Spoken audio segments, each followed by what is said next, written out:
Bienvenue dans ce podcast établi par l'équipe de l'INSEAC, l'Institut national supérieur de l'éducation artistique et culturelle. L'INSEAC du CNAM. L'ordre de passage, parce que je vais essayer de gagner du temps, parce que maintenant on a compris, en fait c'est important ce rituel, cette manière d'installer un tout petit peu la parole. Ce sera donc tout d'abord Nolwenn qui prendra la parole en premier, après Philippe Haber-Graal. Ensuite ce sera Zeyou et Justine, et on serait mis d'accord pour prendre le moins la parole possible, y compris parce qu'on est nombreux, pour pouvoir laisser le plus la parole à vos commanditaires. Vous avez 20 minutes, on vous remercie. Très bon exposé. Bonjour, est-ce que déjà au niveau du son, c'est bon? Super, merci. Ok, alors, bonjour et bienvenue. Donc, nous sommes Elsa, Corinne, Mathilde, Mia, Erin. Et nous constituons le groupe en charge de travailler sur la commande de l'association Paysage de Mégalithes. Et donc, nous allons vous conter l'histoire de ce projet. On nous a demandé de faire un diagnostic des actions d'éducation artistique et culturelle menées par l'association et de dégager des préconisations budgétées d'éducation artistique et culturelle dans le cadre de la candidature UNESCO, donc événement assez exceptionnel tout de même. Nous sommes très fiers d'avoir eu l'opportunité de pouvoir participer donc, à ce projet et de votre part, donc Victoire. L'accent avait été mis sur la protection des sites et la duplicatibilité d'un dispositif d'éducation artistique et culturelle avec une qualité constante. Pour débuter cette soutenance, donnons la parole à des Carnaquois des années 1960-1970 ainsi qu'au président du syndicat d'initiative de Carnac de l'époque. En âge de voir les choses, de comprendre, est-ce que tu t'es aperçu que ta maison était entourée de menhirs? Oui. Ça t'a étonné? Oui. Toutes ces pierres étaient autrefois un ancien cimetière gaulois.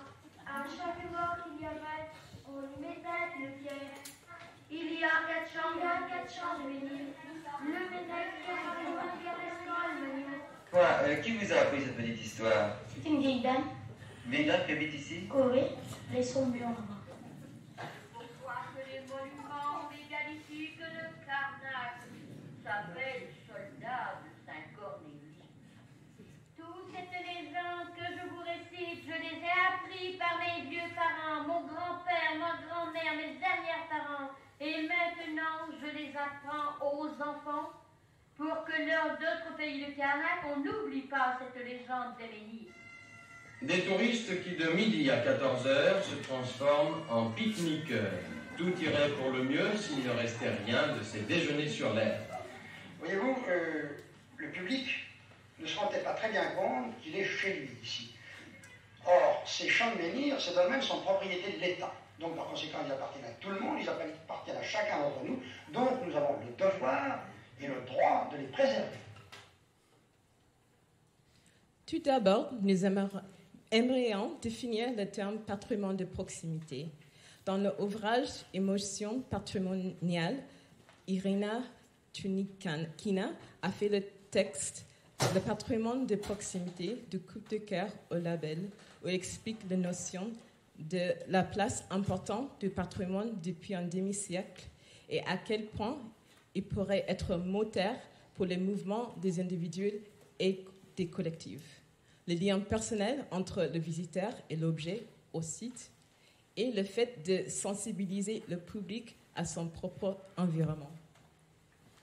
Il y a une désensibilisation qui se produit chez les habitants qui vivent à côté des monuments historiques, le patrimoine.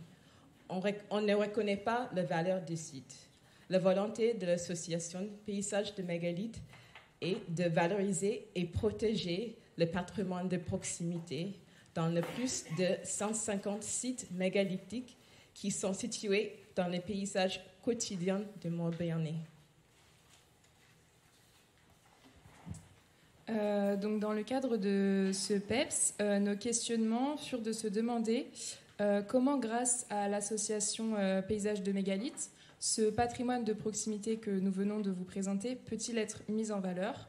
Comment le donner à comprendre à travers des projets EAC? Et plus encore, un autre aspect complète ce questionnement à l'aune de la candidature pour l'UNESCO.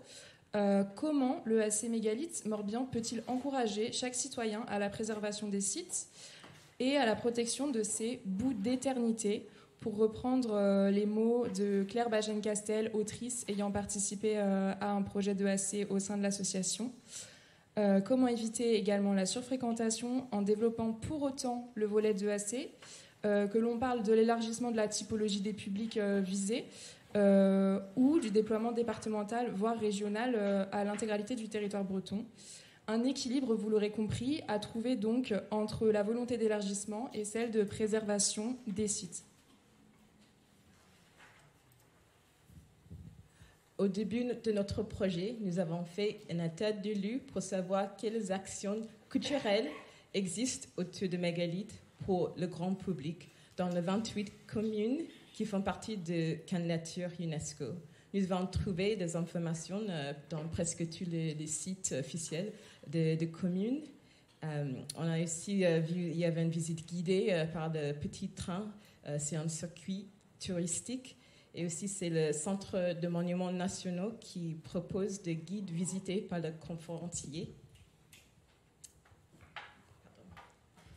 Et en lien avec le paysage de Mégalithes, ils organisent, c'est le Skinner Nose. C'est depuis 2015, c'est un grand événement annuel de son et lumière. Et donc, c'est en partenariat avec la ville de Karnak, le Centre de monuments nationaux, et aussi l'Office de tourisme de Karnak. Et depuis 2022, il y a aussi des randonnées et des circuits à pied et à vélo en partenariat avec les communes de Locmarécaire. Et vous voyez sur le qu'on peut accéder avec un code QR ou aussi un petit livret qu'on peut trouver.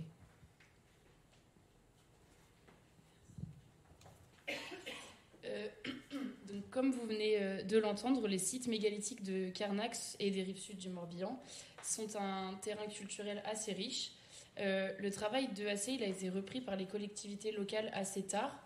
En effet, au départ, les actions elles étaient menées et organisées par le Centre des monuments nationaux à la suite de la volonté de protéger le site. Depuis quelques années maintenant, l'association Paysage de Mégalithes, elle travaille en étroite collaboration donc avec Jean-Michel Bonvalet, qui est chargé d'action éducative au Centre des monuments nationaux. Et donc, ils mènent ensemble des actions EAC auprès des jeunes se trouvant à proximité des sites mégalithiques. Pour toutes nos préconisations, il a été pensé un agrandissement de l'équipe de médiation. De plus, nous nous sommes rendus compte qu'aucun espace dédié véritablement à la médiation n'était présent sur la structure. C'est ainsi que nous avons souhaité proposer la conception d'un bâtiment spécialement étudié pour recevoir du public et proposer des actions d'éducation artistique et culturelle au sein de l'association, comme notamment le Mercredi des enfants. Nous recommandons donc la construction d'un bâtiment pour l'accueil du public, donc qui serait potentiellement fait en préfabriqué. Nous avons évalué une option à ce jour à hauteur de 5 000 €, mais le coût pourrait être à déterminer. Sinon, une discussion avec la municipalité peut être engagée afin de peut-être bénéficier de locaux municipaux.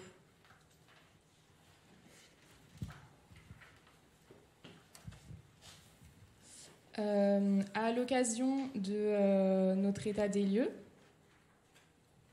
de l'EAC, grâce aux discussions avec Claire Etchiev ici présente, grâce aux échanges avec des artistes également que vous pouvez retrouver dans notre dossier page 86 et suivante, on a pu appréhender les différents domaines de pratiques artistiques et culturelles proposés par l'association dans le cadre des projets EAC. Et ainsi, dans cette optique de préconisation, nous avons pu imaginer encore d'autres approches de pratiques pour ce pilier de l'EAC qui est la pratique.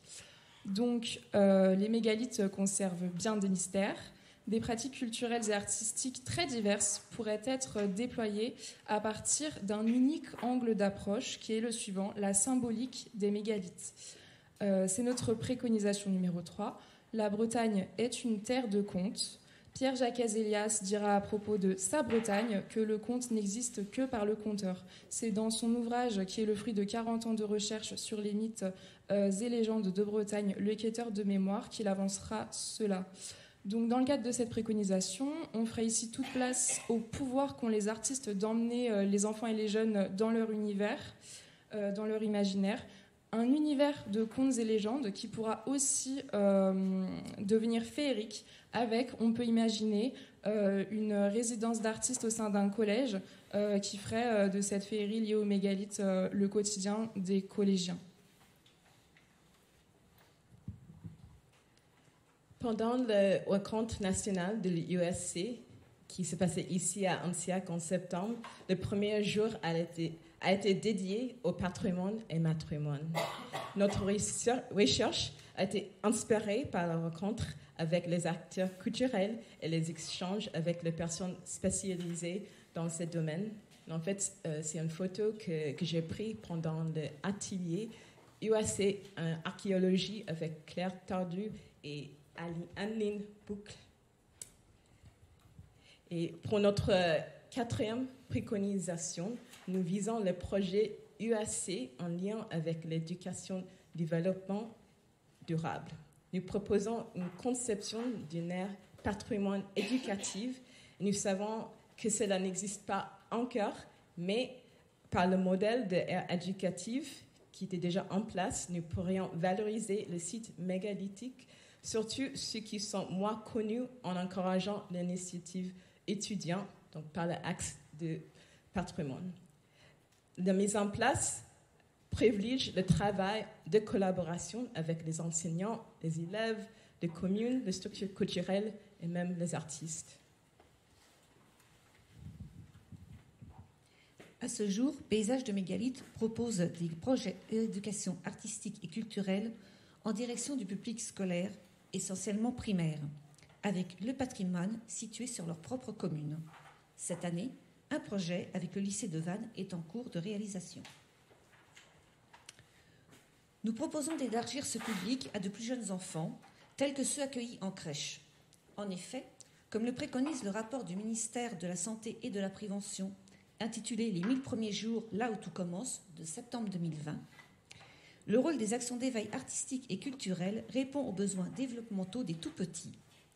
Un projet avec des ateliers sensoriels, découverte de matières et d'éléments naturels à travers l'univers mégalithique pourrait être compté, mis en musique, en lumière. Bien qu'il existe des outils et dispositifs de médiation sur les sites mégalithiques à destination du public, il paraît pertinent de développer des outils de médiation dites indirects, donc c'est-à-dire qu'ils soient mobilisables sans un médiateur culturel de l'association Paysage de mégalithes afin d'être accessibles à toutes et à tous en dehors des sites. Nous proposons donc la création d'une mallette pédagogique à destination de tout public. Cette mallette s'utilisera hors les murs. Elle sera adaptée à un contexte scolaire, périscolaire, associatif, social, médical, ou encore médico-social. Dans leur article « Enfants et patrimoine » publié au sein de la revue des patrimoines in situ en 2022, Sylvie Sagne et Thierry Wendling soulignent les apports de la pratique pour l'enfant lors de sa rencontre, en incluant l'importance de l'expérience sur un lieu patrimonial. Les enfants sont ainsi perçus comme des adultes en devenir. Par conséquent, ils doivent être dotés de compétences culturelles et patrimoniales. Nous proposons ainsi une programmation d'éducation artistique et culturelle à visée de fidélisation des enfants et jeunes de tout âge. Comme le souligne Sylvie Sagne et Thierry Wendling, des ateliers de pratique peuvent être développés en tenant compte des aptitudes de chaque tranche d'âge. Nous proposons de créer les mercredis des enfants sur le temps hors scolaire, avec une mise en lumière des thématiques qui se déclineront dans des ateliers d'éducation artistique et culturelle. C'est toute une programmation de diverses pratiques liées au mégalithisme qui pourront être proposées pour ces mercredis des enfants. pour que les enfants puissent finalement s'imprégner de ce patrimoine de proximité exceptionnel. De plus, pendant les vacances scolaires, des résidences artistiques seront proposées avec des artistes locaux qui interviendront. Une programmation culturelle spécialement produite pour ce public sera établie sur l'année où des artistes et des professionnels de la culture ainsi que d'autres spécialités pourront venir. Les sites mégalithiques ainsi que l'espace mis à disposition par l'association se transformeront alors en un véritable territoire d'expérimentation pour à la fois le jeu et l'art pour les enfants et les jeunes. Voilà, beaucoup de préconisations. On espère ne pas vous perdre en route, mais ce qu'on aimerait encore souligner une fois ici, c'est que dans la perspective de la possible labellisation UNESCO, enfin reconnaissance, pardon, vraiment ça va être une montée en puissance de l'association, d'où la pluralité de propositions qu'on fait aujourd'hui. Ça peut paraître beaucoup, mais voilà, on a vraiment fait le choix de partir dans cette optique-là. L'une des réflexions actuelles au sein de l'association, c'est de peut-être déployer un dispositif d'EAC dont puisse bénéficier l'intégralité des scolaires, en fait, que à un moment du parcours scolaire, l'élève passe par ce site-là pour bénéficier d'une action.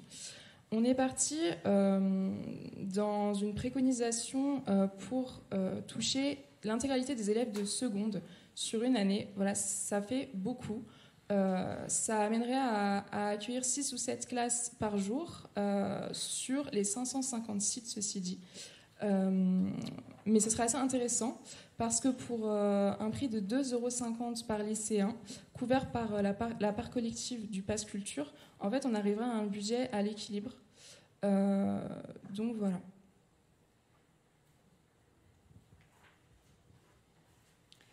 Alors, pour élargir le périmètre, nous avons aussi pensé que les élèves non-bretons pouvaient également être sensibilisés à la préservation des mégalithes. Pour répondre à cela, nous nous sommes tournés vers les dispositifs de classes transplantées. Alors, ce sont des lieux qui accueillent des classes pour des séjours d'un jour ou une semaine, pour des élèves qui sont en provenance de toute la France, voire même d'Europe. En lien avec la préconisation numéro 3, donc proposition de nouveaux parcours d'éducation artistique et culturelle avec des pratiques artistiques variées, et la préconisation donc, que nous venons de voir, qui est la duplicabilité des actions, il serait intéressant que Paysage de Mégalithes se rapproche des centres d'accueil pour mettre ces actions dans leur catalogue éducatif.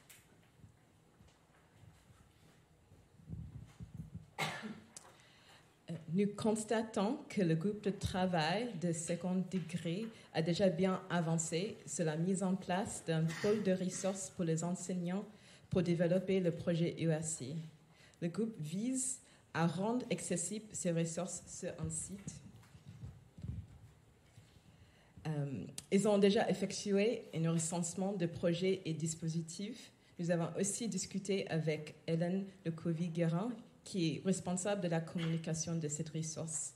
Nous soutenons la mise en place par la préconisation numéro 2 en proposant un accompagnement dans la durée par la communication, la mise en place, la mise à jour, et le suivi pour que le projet continue à développer et évoluer.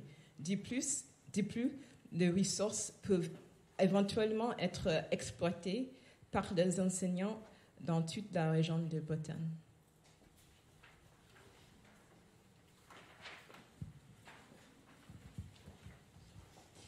Nous nous approchons donc du dernier chapitre de notre histoire. Notre démarche s'est formalisée par des allers-retours entre théorie, terrain, entretien et rencontres avec les acteurs des communautés éducatives, du monde culturel, du secteur associatif ou encore des collectivités territoriales, nous permettant d'analyser en transversalité les actions d'EAC menées par l'association depuis 2020, tout en modélisant nos pistes de réflexion et nos 8 préconisations budgétées que nous espérons pertinentes. Nous avons mis en place des outils de gestion de projets efficaces. Les bornes temporelles du projet mettent un point final à notre contribution. Nous garderons bien évidemment un œil sur les projets en cours avec grand plaisir.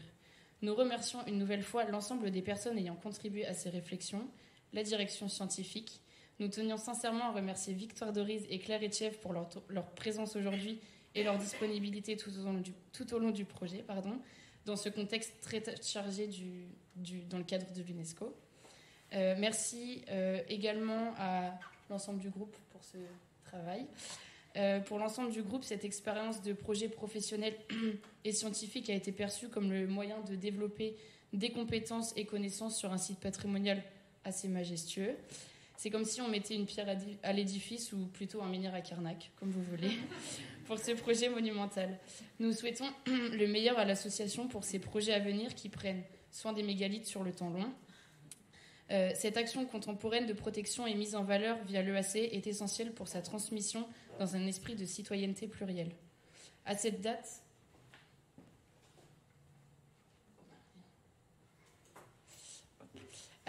le Comité des biens français du patrimoine s'est prononcé favorable au dépôt du dossier de candidature par Philippe Franc, ambassadeur de France auprès de l'UNESCO.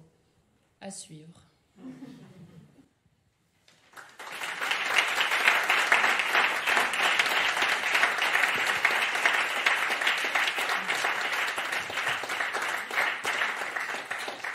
Ce sera donc Nolwenn Herry qui commencera par vous poser quelques questions.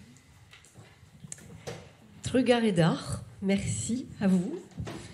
Et Gouré-Menou, félicitations pour ce travail de recherche, parce que c'est un diagnostic pas simple, vu le nombre d'acteurs concernés qui rayonnent autour de paysages de mégalithes entre les collectivités, le Centre des monuments nationaux, DRAC, enfin, etc.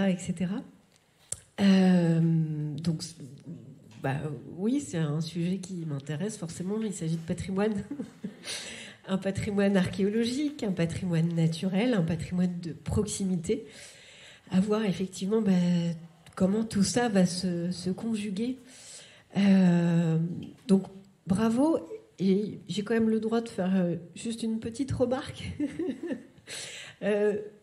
J'aurais bien aimé, dans les pistes de réflexion notamment, que vous interrogiez cette question de la complémentarité ou de la dualité, ou en tout cas comment ça s'opère de développer des projets d'EAC et une mise en tourisme qui va forcément découler d'un classement, d'une labellisation.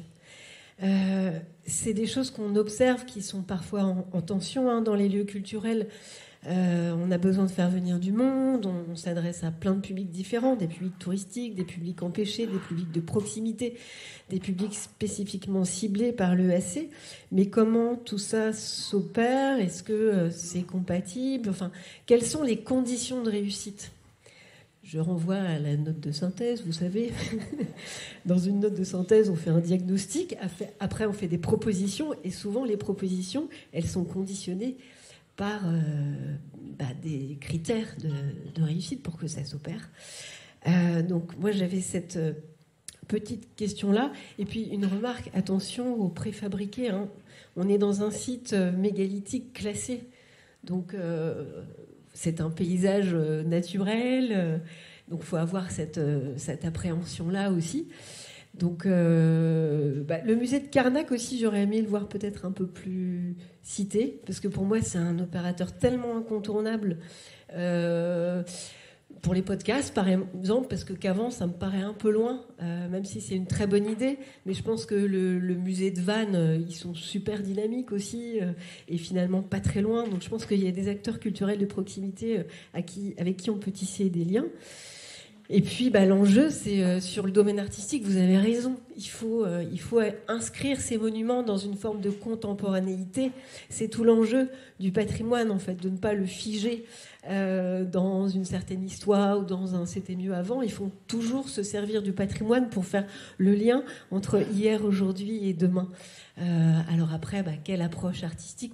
Moi, je suis plus design que Astérix, par exemple, mais ça, c'est tout à fait personnel. Mais voilà, en tout cas, je reviens à la question initiale. Comment tout ça va pouvoir s'opérer et quels seront vos points de vigilance que vous pourriez partager avec Paysages de mégalithes sur cet éventuel surtourisme? Donc, c'est une préoccupation qui nous a accompagnés tout au long de cette idéation. Dans l'équipe permanente de l'association, il y a Émilie, qui est conservatrice et restauratrice. Dans le cadre d'un plan de gestion pour une candidature au classement à l'UNESCO, il y a tout un volet du plan sur la gestion des risques et la gestion des flux touristiques. C'est l'enjeu numéro 4 et 5 du plan de gestion. Donc je pense que l'association a déjà un œil très attentif à toutes ces questions qui dépassent même le cadre administratif de l'association. C'est vraiment à l'image de ce schéma qu'on a pu vous montrer. C'est vraiment une collaboration étroite entre les entités publiques. Voilà, je pense ce qu'on peut en dire pour l'instant.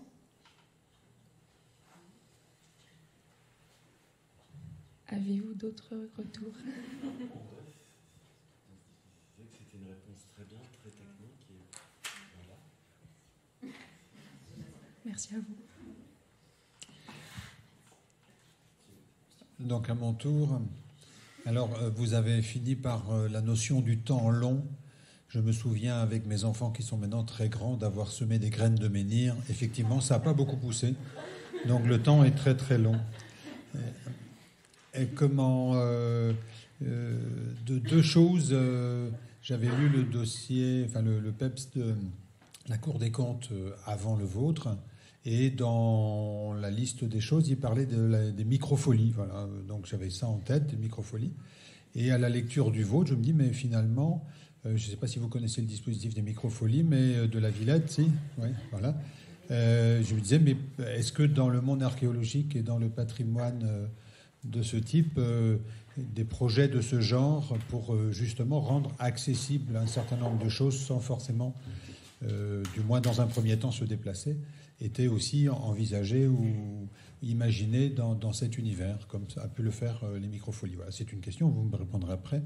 Une deuxième chose, comment vous avez eu l'énergie, le courage d'aller valoriser vos préconisations. Je vous en félicite, parce que ça s'est sans doute fait un petit peu sur les derniers temps. Enfin, disons que voilà. Par contre, il y a pas mal d'erreurs dedans. Vous voyez, vous êtes fâché avec les charges sociales sur les salaires.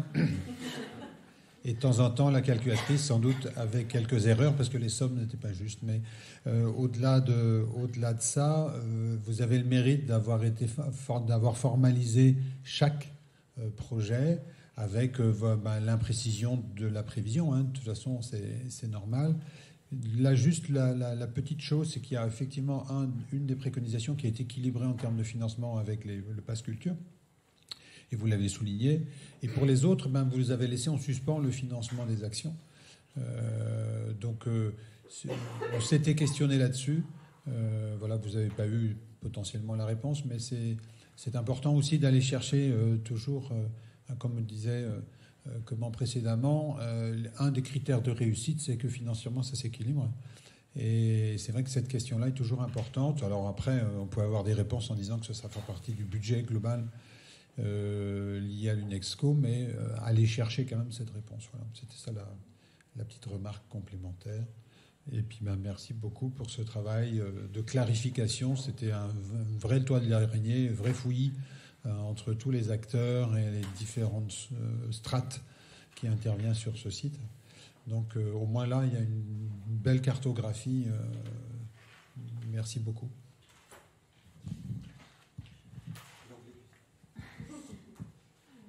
Donc, concernant les microfolies, je pense que je peux répondre à cette question. On avait parlé de cette possibilité-là, notamment dans le cadre de notre feuille de route à N+10, donc dans nos préconisations. On y avait pensé notamment pour le rayonnement national du site mégalithique. Et donc, pour répondre à la question, je pense que oui, c'est tout à fait possible, dans un temps assez long, comme on l'a déjà dit. Mais oui, je pense que c'est tout à fait envisageable d'intégrer les sites mégalithiques au dispositif microfolie.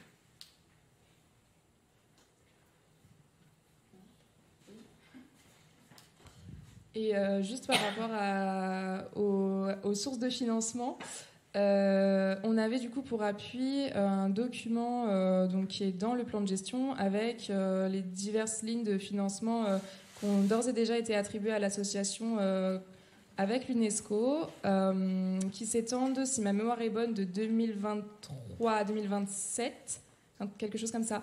Et donc, en fait, pour les préconisations d'ici 5 ans, dans le livret, nous avons indiqué dans les encarts, juste après les budgets,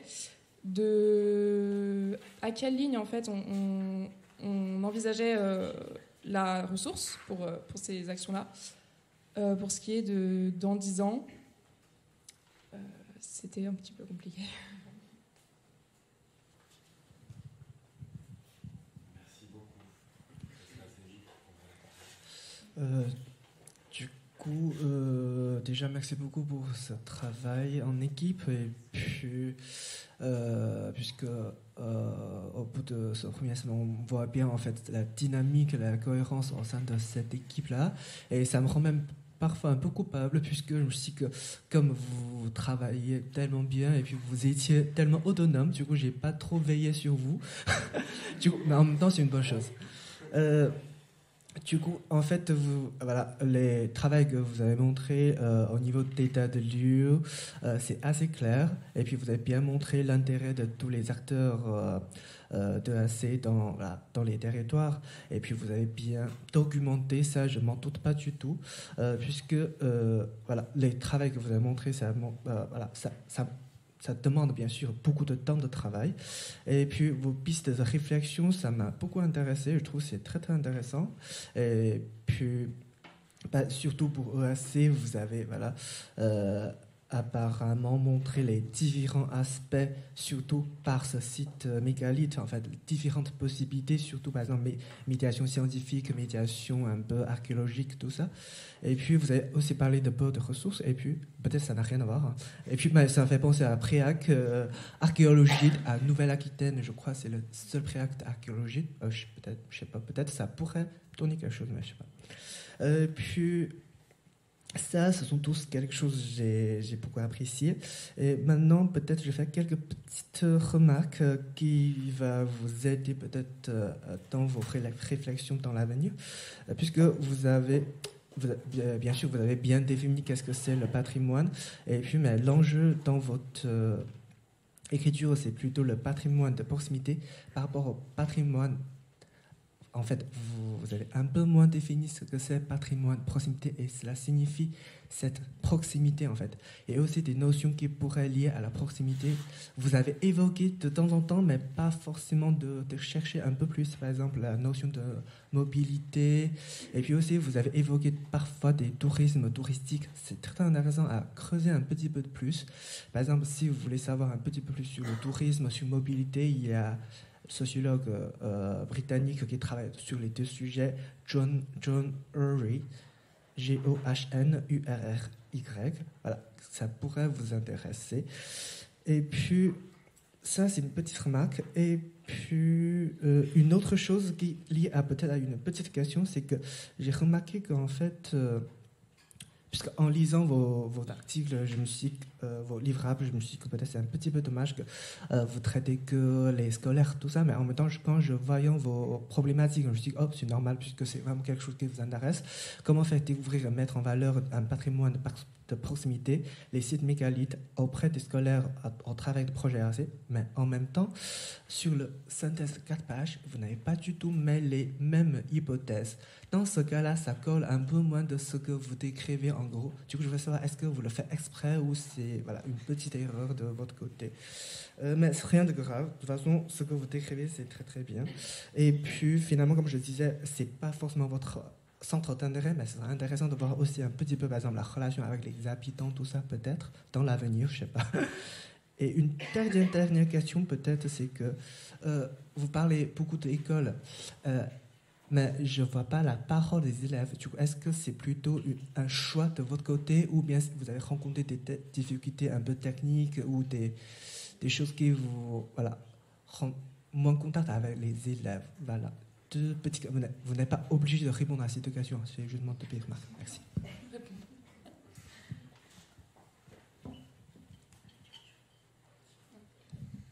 D'accord. Ok, bon, alors, c'est super efficace. Non, mais c'est juste que la partie parole des élèves, j'ai vu que on n'a pas vraiment fait des enquêtes avec des élèves. Par contre, on avait quand même eu des contacts avec les enseignants. J'ai vu que je pense que c'est peut-être au niveau de l'organisation, c'est peut-être quelque chose qu'on aurait dû considérer, parce que même dans le podcast, j'essaie de vraiment chercher de voir des élèves et j'ai juste trouvé ce que j'avais eu avec toute notre matière sonore. Mais je pense que c'était une remarque assez importante de avoir les paroles et même peut-être un peu plus de paroles des habitants. Je pense que c'est ça m'a manqué aussi. Ça. Donc, je veux juste... Merci pour le retour. Du coup, je vais poursuivre après mes collègues. Je vais essayer d'être très brève. Effectivement, je trouve qu'il y a un travail de débroussaillement de l'écosystème un peu qu'il y a autour des mégalithes qui n'était pas évident, pas du tout. Hein, et j'ai l'impression que vous avez saisi un peu comment ça fonctionnait. En tout cas, moi, quand je vous lis, je vous comprends. Des préconisations... Le principal intérêt pour moi des préconisations, c'est effectivement qu'elles sont progressives, c'est-à-dire qu'on va à des préconisations qui sont temporairement les plus proches de nous à celles les plus éloignées. Je trouve que c'est ça le plus intéressant. Je crois que j'ai dit un petit peu la même chose au groupe précédent. C'est que moi, j'ai lu votre dossier, donc je sais où est-ce que vous êtes allé, je sais d'où vous partez. Je suis allée sur le terrain avec vous en plus, donc je vous ai vu faire. Et je trouve que ce qui est juste un peu dommage, c'est que vous ne mettez pas assez en avant, pendant la soutenance, tout ce que vous avez fait. Parce que vous avez fait plein d'entretiens, vous avez fait plein d'observations, et je le sais, moi, donc du coup, j'en prends compte, mais c'est vrai que pour le public, peut-être qui est derrière et qui n'a peut-être pas forcément accès à votre livrable où il y a tout d'expliqué, il lui manque peut-être juste ces choses. Merci beaucoup, Damien. Mais je le dis parce que, effectivement, pour avoir été sur le terrain avec vous, je vous ai vu prendre des photos. En plus, il faisait un temps de merde ce jour-là, qu'on se le dise, avec vos zooms et tout, à suivre une classe, à poser des questions, donc voilà. Du coup, ça permet que tout le monde le sache, comme ça, voilà. Du reste, parce que je vais vite, parce que je suis d'accord avec tout ce qui a été dit avant, je vois que vous avez aussi beaucoup nourri votre PEPS avec tous les autres cours. Et ça, je l'ai vraiment senti. Je pense notamment, effectivement, à l'apport de tout ce que Nolwenn Herry a pu vous apporter aussi d'Emmanuel Lahotte. Et en vrai, c'est très appréciable, je trouve, parce que ça montre à quel point, en fait... vous vous enrichissez un petit peu et que vous n'utilisez pas qu'un sujet pour son sujet, une matière pour sa matière, et ça se sent. Et ce que je tiens à souligner, par contre, c'est la très très belle dynamique de groupe que vous avez eue. Et c'était, je le souligne parce qu'il y a vraiment eu une fluidité depuis le début, une communication hyper... alors c'est peut-être des expressions toutes faites, mais une communication vraiment non violente, des dialogues hyper constructifs, et je vous dis vraiment bravo pour ça, parce que je pense que c'est des choses aussi que vous avez peut-être... Moi, j'ai cru comprendre que c'était quasiment déjà là avant que ça commence le projet, mais j'ai aussi l'impression que vous avez appris ensemble à le faire. Et donc, ça a été très chouette de travailler avec vous là-dessus. Et encore une fois, du coup, félicitations. Voilà. Alors, là, définitivement, je ne vois que des compliments et pas de questions.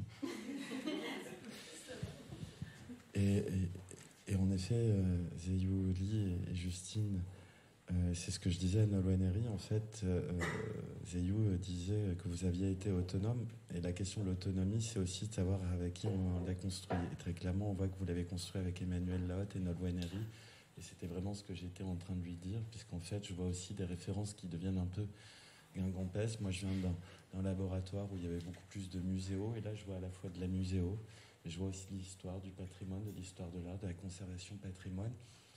Et je ne vois pas une chapelle toute faite, universitaire souvent. Et donc, vous avez un aspect théorique, vous faites des choix. Vous ne faites pas la bibliographie parfaite de muséos qu'on pourrait retrouver dans des choses que je lis plutôt bien comme culture et musée que je respecte. Et vous avez fait des choix et vous avez été particulièrement aidé. Moi, ça me permet de remercier aussi sur des questions. Et par exemple, depuis ce matin, on entend parler de facile à lire.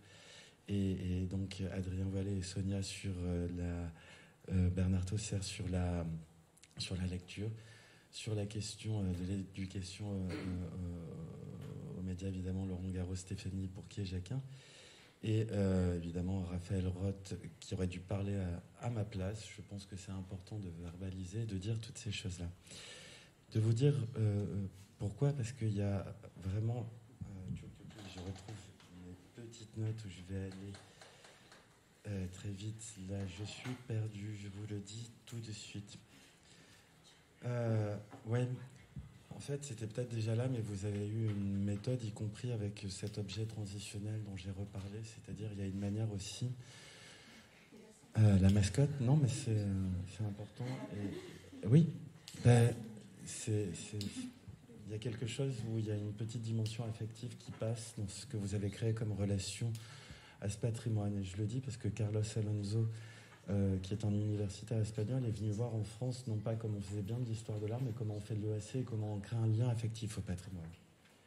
C'est peut-être la réponse à cette question de la massification, c'est cette dimension-là. Je suis complètement perdu de dire évidemment que j'ai retrouvé des objets que j'ai cru croiser déjà dans ma vie, comme un sac à dos qui permet d'explorer un parcours. Et en tout cas, moi, j'avais eu la chance de rencontrer ce sac à dos lors du dévoilement de la charte de l'EAC en 2017. Et c'était La Roche-Jagu qui était venue l'exposer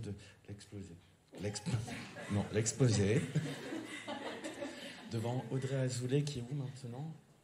À l'UNESCO, je crois. Voilà. Comme quoi, elle a dû être marquée par ce... Voilà. Et j'ai trouvé qu'il y a plein de choses malignes et modestes et très bien. Tchouk. Voilà, j'ai dit que j'allais me taire et c'était bien. Donc en fait, je vous remercie. Je remercie aussi tous les collègues qui vous accompagnent et qui font que c'est bien. Voilà. Ne cherchez pas de questions, on va gagner du temps.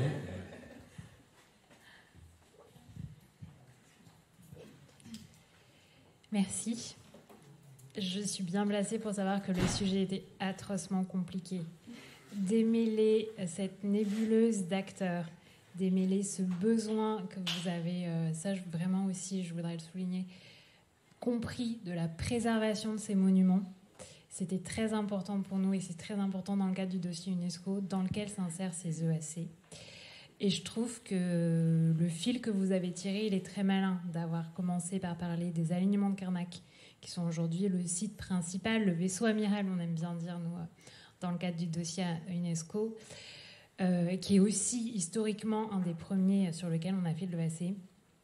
Et ensuite de tirer des préconisations pour voir comment on pouvait irriguer tout ce territoire, parce que ce dont on ne se rend pas compte aujourd'hui, là, c'est que le territoire UNESCO, c'est plus de 600 monuments.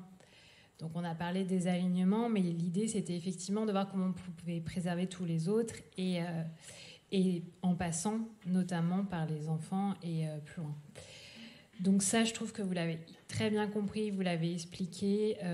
J'ai revu notre toile d'araignée très complexe, bien expliquée et très claire. J'ai bien aimé tout ce travail d'inventaire, ce témoignage des artistes aussi. C'était très sympa, ça rendait un peu de matérialité, de concret. Ce que je voulais vous dire aussi, c'est qu'il y a énormément de préconisations, les préconisations budgétées et vos réalisations, là, votre calendrier à 5 ans et 10 ans, j'ai trouvé que c'était très chouette. Parce que nous, dans le cadre du dossier UNESCO, on a des besoins à court terme, mais aussi à plus long terme, puisque en toute simplicité, un dossier UNESCO, ça va bien plus loin que de la valorisation touristique ou pour les habitants. C'est juste de la transmission aux générations futures pour les millénaires qui arrivent. Donc comme on a cette petite ambition, il faut qu'on s'en donne les moyens, évidemment. Et du coup, ce calendrier, et avec ces échéanciers, ça sera directement et facilement applicable, nous, dans le cadre de notre plan de gestion. Merci de l'avoir cité. Au top. Ça me fait très plaisir qu'il y ait au moins quelqu'un sur Terre qui l'ait lu. À part nous dans l'équipe. Voilà. Et je voulais aussi juste revenir sur le travail d'équipe parce que on sent dans le cadre de votre dossier que ça coule de source, que vous avez travaillé en synergie. Ça, c'est très, très agréable à lire. Et je peux témoigner que c'était le cas puisqu'on s'est vu quand même plusieurs fois depuis. Et du coup, je trouve que ça apporte une couche de... ça renforce vraiment le côté solide du dossier qui est en plus très agréable à lire et à s'appréhender. J'ai pas de questions particulières, j'ai juste une micro-remarque, parce qu'il en faut une quand même. C'est ça. Le logo de l'UNESCO, il est cadré par un règlement international qui est hyper complexe, comme tout à l'UNESCO, et on n'a pas le droit de l'utiliser. Donc je vous encourage à vite l'enlever. Mais merci encore et bravo.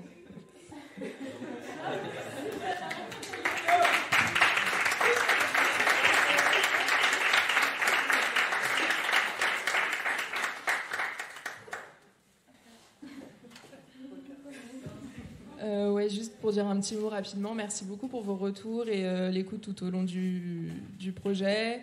Et voilà, parfois on a la chance de tomber au sein de groupes où tout se passe pour le mieux sans même qu'on cherche ou qu'on y pense, parce que finalement quand ça se passe comme ça, c'est que il n'y a même pas à chercher midi à 14h. Et voilà.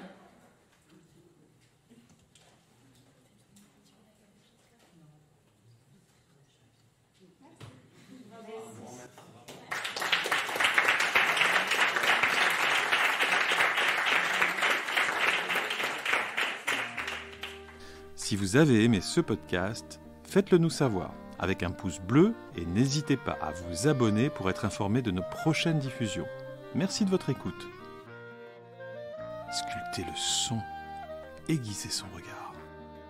L'INSEAC du CNAB.